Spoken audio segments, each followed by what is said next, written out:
আরজিকর হাসপাতালের নারকীয় ঘটনা রাজ্যের সমস্ত সরকারি হাসপাতালে রাতের নিরাপত্তা নিয়ে প্রশ্ন তুলে দিয়েছে।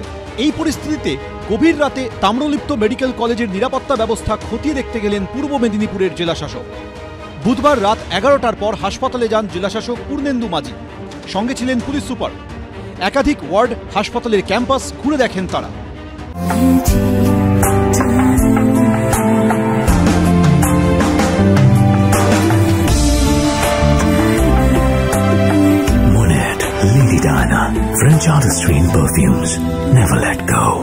খবর পেয়ে তড়িঘড়ি হাসপাতালে যান অধ্যক্ষ ও সুপার।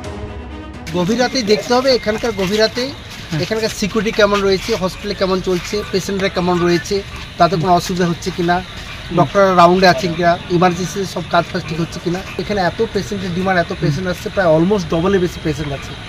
হয়তো সবাইকে বেড হয়তো প্রোভাইড করতে পারছি না, কিন্তু আমরা একটা অল্টার অ্যারেঞ্জমেন্ট করে তাদের ট্রিটমেন্টটা দিচ্ছি, তাতে যাতে ভালো ট্রিটমেন্টটা পায়।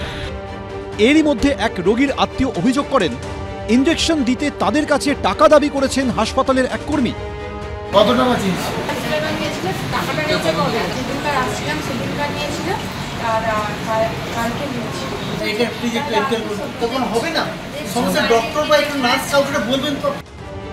অভিযুক্তকে দ্রুত চিহ্নিত করে ব্যবস্থা নেওয়ার আশ্বাস দেন জেলাশাসক। উনি আজকে এসেছিলেন, আমরা খবর পেয়ে এসেছি। সেফটি সিকিউরিটি ইস্যু নিয়ে পুলিশের সাথেও কথা বললেন, কোন কোন জায়গাতে মানে না হতো বা অবাঞ্ছিত লোকজনরা আসার চান্স আছে সেইগুলো দেখলেন উনি, তারপরে উনি যা ব্যবস্থা নেবেন। আমরা দেখলাম নিরাপত্তা যে বিষয়গুলো রয়েছে আমরা খতিয়ে দেখছি। আগের থেকে আপনারা জানেন যে অনেক পুলিশ পোস্টিং বাড়ানো হয়েছে, সিসিটিভি ইনস্টলেশন, প্রত্যেকটা জিনিসই দেখা হচ্ছে। জেলাশাসক জানিয়েছেন হাসপাতালের বাইরে পুলিশ কিয়স্কের ব্যবস্থা করা হবে। বিচন Chakraborty, ABP Ananda, Purba Medinipur. All principal now became the chairman of the রোগী কল্যাণ সমিতি। সরকারি হাসপাতালে রোগী কল্যাণ সমিতি নিয়ে অভিযোগ দীর্ঘদিনের। আরজিকর কাণ্ডের প্রেক্ষিতে জুনিয়র ডাক্তাররা যে দাবি দাওয়া তুলেছিলেন তার মধ্যে অন্যতম ছিল রোগী কল্যাণ সমিতির পুনর্গঠন। 14 সেপ্টেম্বর স্বাস্থ্য ভবনের সামনে জুনিয়র ডাক্তারদের ধর্নায় গিয়ে কার্যত অরাজনৈতিক রোগী কল্যাণ সমিতি গঠনের আশ্বাস দিয়েছিলেন মুখ্যমন্ত্রী। বৃহস্পতিবার সমিতির গঠন সম্পর্কে বিস্তারিত জানান তিনি। রোগী কল্যাণ সমিতি যেটা আমি বলেছিলাম ভেঙে দেওয়া হবে, ওটা পুরো ভেঙে দিয়েছি। All principal now became the chairman of the রোগী কল্যাণ সমিতি। এবার তাদের ওখানে এমএসবিপিও থাকবে মেম্বার, একজন করে জুনিয়র ডাক্তার, একজন করে সিনিয়র ডাক্তার বা এইচওডি, সিস্টারের পক্ষ থেকে একজন এবং পাবলিক রিপ্রেজেন্টেটিভ একজন থাকবে। তারাই হসপিটালের দায়ভার গ্রহণ করবেন, দায়িত্বশীলতা গ্রহণ করবেন। এতদিন রোগী কল্যাণ সমিতিগুলোর চেয়ারম্যানের দায়িত্বে জনপ্রতিনিধিরাই থাকতেন, স্থানীয় বিধায়ক বা সাংসদ ওই পদ পেতেন।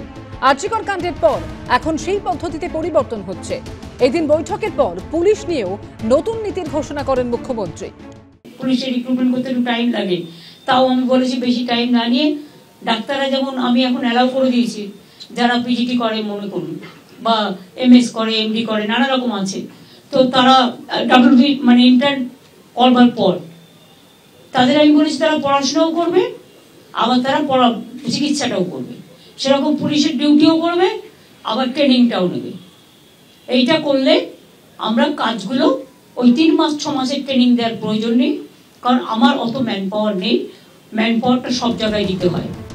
বৃহস্পতিবার নবান্ন সভাঘরে রাজ্যের সব মেডিকেল কলেজ ও হাসপাতালের অধ্যক্ষ, সুপার, বিভাগীয় প্রধান, জেলা মুখ্য স্বাস্থ্য আধিকারিক, জেলা শাসক এবং পুলিশ সুপারদের সঙ্গে বৈঠক করেন মুখ্যমন্ত্রী। রুমা পাল, সুকান্ত মুখোপাধ্যায় ও সুমন ঘরাইয়ের রিপোর্ট, এবিপি আনন্দ।